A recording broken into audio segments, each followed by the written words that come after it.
ప్రభువు నామమునకు స్తోత్రం కలుగునుగాక. ఈ ఉదయకాలము మీకందరికీ వందనాలు తెలియచేస్తున్నాను. ఈ దినము మిమ్ములను బలపరచు దేవుని మాట, నన్ను బలపరచు వాని యందే నేను సమస్తమును చేయగలను. ఫిలిప్పీలకు రాసిన పత్రిక 4వ అధ్యాయము 13వ వచనం.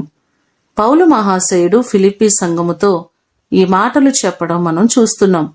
నేను బలహీనుడనే కాని దేవుడు నన్ను బలపరిచి నా ద్వారా సమస్తమును చేస్తున్నారని చెప్పడం మనం చూస్తున్నాం. 2వ కొరింథీయులకు రాసిన పత్రికలో 12వ అధ్యాయము 10వ వచనములో చూస్తే, నేనెప్పుడు బలహీనుడనో అప్పుడే బలవంతుడనని పౌలు గారు చెప్తున్నారు. నిజంగా మనము బలహీనులమైనప్పటికీ దేవుడు మనలను బలపరిచి ఆయన కృపలో మనలను నడిపిస్తున్నారు.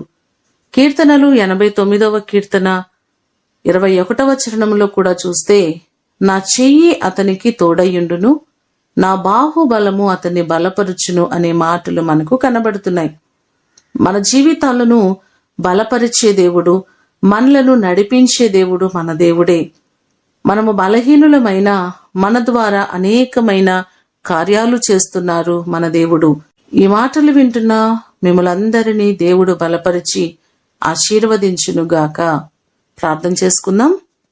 పరలోకమందున్న మా తండ్రి, మీ పాదములకు వందనాలు, స్తోత్రాలు. మేమెన్నోసార్లు బలహీనులుగా ఉంటున్నాం, కానీ మమ్మలను బలపరిచే దేవుడవు, మమ్మలను నడిపించే దేవుడు మీరే ప్రభువా. నీ కృప చొప్పున మా ప్రియులెల్లరినీ జ్ఞాపకం చేసుకుని ఏ పరిస్థితుల్లో ఏ బలహీనతల్లో వారు ఉన్నారో వారిని మీరు బలపరచండి. సమస్తమును సరిచేయగలిగిన దేవుడు మీరేనయ్యా. నీ కృప చేత ప్రతి పరిస్థితులను మీరు సరిచేసి ప్రతి వారిని మీరు దీవించండి, ఆశీర్వదించండి. నీ కృపాక్షేమములు దినమంతా కూడా మీరు మాకు దయచేయమని యేసు నామమున అడిగి వేడుకొని పొందియున్నాము తండ్రి. ఆమేన్. దేవుడు మిమ్ములను దీవించునుగాక.